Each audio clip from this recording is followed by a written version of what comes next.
ان کے سامنے بیٹھا ہوا تھا میں، اور انہوں نے کہا آپ سمجھدار ہیں، آپ کی جوان بچی ہے. تو میں ان کی شکل دیکھتا رہ گیا اور میں ان سے کچھ بول ہی نہیں سکا. یعنی کسی باپ کو یہ بتایا جائے کہ آپ سمجھدار ہیں، آپ کی جوان بچی ہے. انہوں نے پاکستان تحریک انصاف چھوڑی. ایسے ہی کراچی میں اور بہت سے لوگ ہمارے جن سے میری ملاقاتیں ہوئیں. تو ایسی سٹوریز ہیں جو ہم صحافیوں کو بھی معلوم ہیں، اور صرف کراچی کی نہیں، پورے پاکستان کی معلوم ہے. اور کیا ہم یہ بات کیا کریں کہ ایسی سٹوریز ہیں جو ہم صحافیوں کو معلوم ہیں؟ یہ بات کیسے کریں؟ ہمیں تو اپنے دوست صحافی کی بھی سٹوری معلوم ہے، اور کیا اس کی سٹوری جن کو نہیں معلوم، کیا ان کو اندازہ نہیں ہے اس کی سٹوری کا؟ عمران ریاض خان کی سٹوری کا کیا ان کو اندازہ نہیں ہے؟ کیا کسی کو بھی اندازہ نہیں ہے؟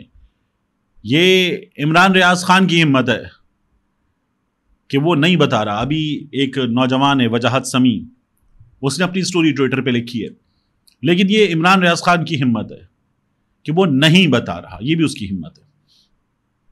ورنہ جب وہ میاں علی اشفاق کے سامنے بیٹھ کر کہہ رہا تھا کہ جب کوئی اپنا مارتا ہے تکلیف تو ہوتی ہے، تو جب کوئی اپنا مارتا ہے تکلیف تو ہوتی ہے. وہ تکلیف نہیں ہے جو مارنے سے ہوتی ہے، یہ الگ تکلیف ہے جو اپنے کے مارنے سے ہوتی ہے. تو جب ہم صحافی یہ کہتے ہیں کہ ہمیں اندازہ ہے لوگوں کی سٹوریز کا، تو ہمیں مزید بھی سٹوریز کا اندازہ ہے، اور جو ہم نے اس کے علاوہ لوگوں سے خود بات کر کے دیکھا ہے، ہمیں ان سٹوریز کا اندازہ ہے. جب ہم نے کسی کو سامنے بیٹھ کر یہ سنا ہے کہ آپ کو سمجھدار ہونا چاہیے، آپ کی جوان بیٹی ہے، تو ہمیں اندازہ ہے. تو جنید اکبر یہ کہہ رہے تھے، جنید اکبر نے یہ کہا اپنے خطاب میں کہ کرنل شیر خان شہید کے مجسمے کو توڑا گیا جس پر افسوس ہے. وہ کہتے ہیں ہمیں بھی دکھ ہے، لیکن کرنل شیر خان شہید کی فیملی کو سب سے زیادہ دکھ اس بات کا ہے کہ اس ملک کے جرنیل نے، یہ ان کے الفاظ ہیں کوٹ ان کوٹ ایوان میں، اس ملک کے جرنیل نے چوروں، ڈاکوؤں، لٹیروں کو اس ملک پر مسلط کر دیا ہے. اور وہ کہتے ہیں کہ سب سے پہلے احتساب اس بات کا ہونا چاہیے کہ بیڈ روم میں کیمرے لگانے سے تھک گئے ہو، لوگوں کی ماؤں بہنوں کو اٹھانے سے تھک گئے ہو، جو آج ملٹری آپریشنز کی بات کر رہے ہو. جنید اکبر صاحب نے یہ بات کی، اور وہ یہ کہتے ہیں کہ ملٹری آپریشن نہیں ہونے دیں گے. یہی بات اسد قیصر صاحب بھی کہہ رہے تھے کہ ملٹری آپریشن نہیں ہونے دیں گے. ایک بار پھر ہم نے دیکھا جنید اکبر کی تقریر کے موقع پر قومی اسمبلی کا یوٹیوب چینل بھی بلیک ہو گیا. قومی اسمبلی کا یوٹیوب چینل جو ہے وہ بلیک ہو گیا. جنید اکبر نے ایک اور بات کی، انہوں نے کہا کہ ہمارے ایک ایک MNA کو ادارے نے رابطہ کر کے کہا کہ آپ کو 20 کروڑ دیں گے، آپ کو 30 کروڑ دیں گے. وہ کہتے ہیں ہمیں یہ اعتراض نہیں ہے کہ آپ 20 کروڑ 30 کروڑ دے کر بندہ توڑ رہے ہیں، ہمیں اعتراض یہ ہے کہ اتنا فنڈ آتا کہاں سے ہے، یہ کس چیز کا فنڈ استعمال ہو رہا ہے. جنید اکبر یہ سوال کر رہے تھے کہ یہ فنڈ جو استعمال ہو رہا ہے یہ فنڈ ہے کس چیز کا. تو میں نے آپ سے پہلے بھی عرض کیا، یہ ابھی پاکستان تحریک انصاف کے چند لوگ ایوان میں بولے ہیں، جو چھوڑ جانے والوں کی تعداد ہے وہ بہت بڑی تعداد ہے. ہم نے سوشل میڈیا پہ دیکھا کچھ لوگ فرخ حبیب کی سٹوری بتا رہے ہیں، کچھ لوگ کسی اور صحافی کی سٹوری بتا رہے ہیں. ہمارے سامنے ہے کہ میاں اسلم اقبال نے اپنی سٹوری پوری کی پوری ہمارے سامنے رکھ دی، جو ان کی بیٹی کے ساتھ ہوا، جس طرح سے ان کے خاندان کو بار بار نہ صرف یہ کہ اذیت کا نشانہ بنایا گیا، زیادہ بڑا دکھ ہے، لیکن بار بار لوٹا گیا ہے. وہ لوگ جو قانون کے نام پر آ رہے تھے، مقدموں کے نام پر آ رہے تھے، گرفتاری کے نام پر آ رہے تھے، وہ خود قانون کی دھجیاں اڑا رہے تھے، لوٹا گیا. تو یہ ہمارے سامنے کی حقیقتیں ہیں، لوگوں کے ساتھ جو کچھ ہوا ہے. اور ظاہر ہے کہ ہم جب کہتے ہیں اشیر اشیر بھی نہیں ہے، تو وہ تمام کہانیاں جو ہیں وہ ہم بھی بیان نہیں کر سکتے. صحافت کا ایک اور طریقہ ہے کہ جب وہ کہانی بیان کر دی جاتی ہے، یا جب آپ کو بتا دیا جاتا ہے کہ اب یہ کہانی بیان کر دیجئے، تب وہ کہانی بیان کی جاتی ہے. کیونکہ اگر کوئی آپ کو آف دا ریکارڈ بتائے اور یہ بتائے کہ اس میں سے آپ اتنا بتا سکتے ہیں کہ آپ کو کسی نے کہا ہے، تو شاید اتنا بتایا جا سکتا ہے. لیکن بتانے والا جب اپنی بات بتا دیتا ہے نا صحافی کو، زیادہ برا کیا ہوتا ہے، اور بتا کے کہتا ہے ابھی نہیں بتانا، تو پھر وہ اب تک اس درد سے، اس کرب سے، اس کیفیت سے گزر رہا ہے کہ وہ اب بھی کہہ رہا ہے نہیں بتانا اب تک. تو یہ ہمارے ہاں ہوا ہے، یہ قانون نافذ کرنے والے اداروں نے کیا ہے. وہ جو فضل الرحمان کہتے ہیں کہ حالات کس طرف جا رہے ہیں، وہ اسی بارے میں بات کرتے ہیں نا، جب وہ کہتے ہیں کہ حالات کس طرف جا رہے ہیں.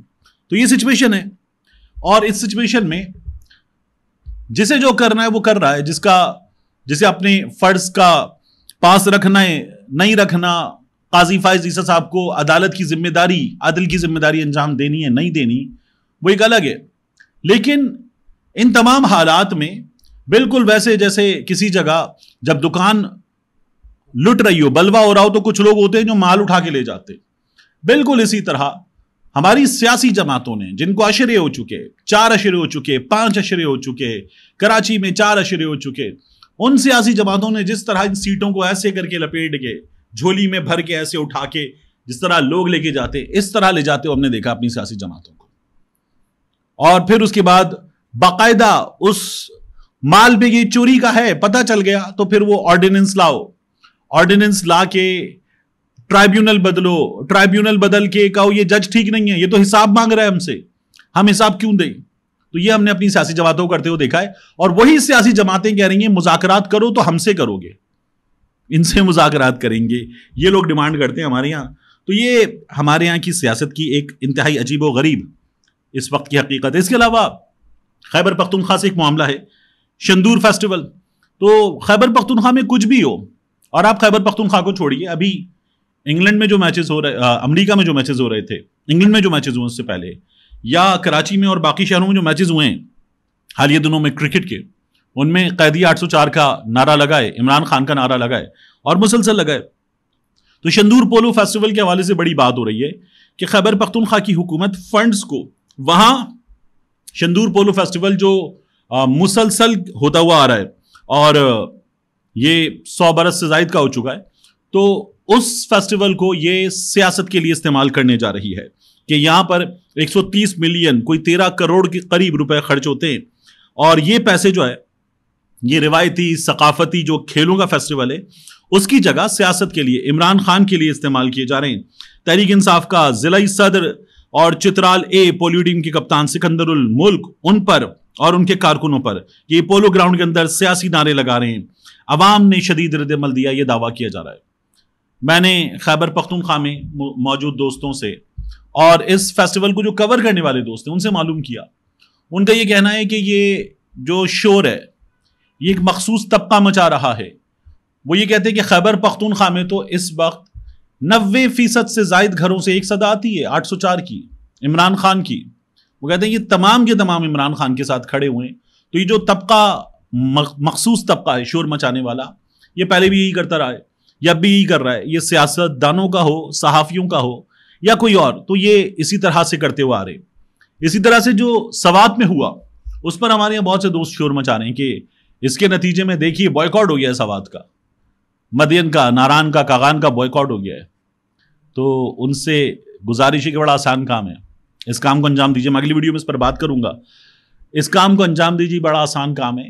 فون اٹھائیے، گوگل میپ پہ ڈالیے، وہاں کے ہوٹل کھولیے اور معلوم کر لیجئے کہ ریٹ کیا چل رہا ہے، ٹریفک کی کیا صورتحال ہے، سیاحوں کی کیا صورتحال ہے. آپ کو خود حقیقت معلوم ہو جائے گی.